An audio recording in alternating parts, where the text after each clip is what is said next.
Greenwood man was on the brink of death from COVID-19 when a last-minute lung transplant saved his life. It was the first of its kind in Indiana.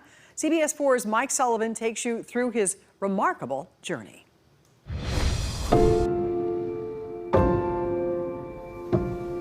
What would you tell yourself before you die? There's not a whole lot more you can say.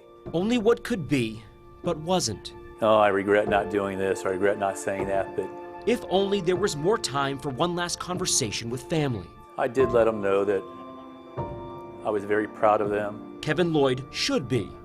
They're the reason he's here today. That was January 1st.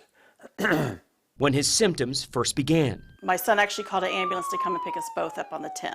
Kevin and his wife Debbie had contracted COVID-19. I spent the night, came home the next day. Kevin never came home. Instead, the illness consumed him.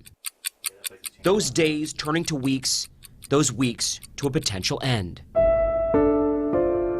Just told them, just let me go, keep me comfortable. And I called both of my kids, and we met at the hospital discussing basically end of life. I'd pretty much come to terms with What he calls the inevitable. me passing away. Debbie didn't see it that way. She pulled a doctor into the hallway. And I suggested to him, is a lung transplant, is that even a possibility? Well, I only had two options. One was a transplant, and, well, one was worse. Turns out he was an ideal candidate. He was 60, otherwise healthy, previously very active. He was transferred from community to IU Methodist into the care of Dr. Chad Denlinger. Patients with COVID requiring transplant are some of the most difficult.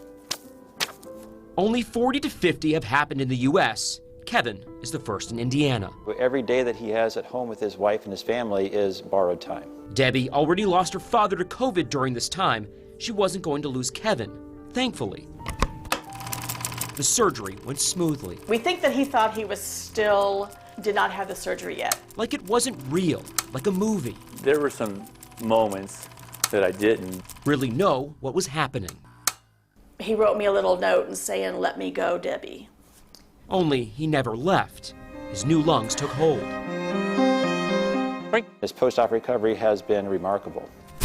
There's things that I do now that I couldn't have done 2 weeks ago. Good boy. Yet some aspects of life Going down is easier. may never be the same.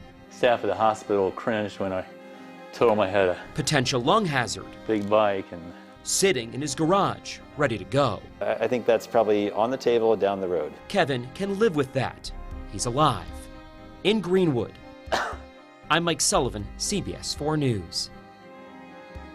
Thank you, Mike, and thank you, Kevin Lloyd, for that story. By the way, Kevin Lloyd will be on immune suppressant medications for the rest of his life. Doctors say that lungs are highly susceptible to rejection because they are not sterile. They do believe, though, that he will likely never come down with COVID again.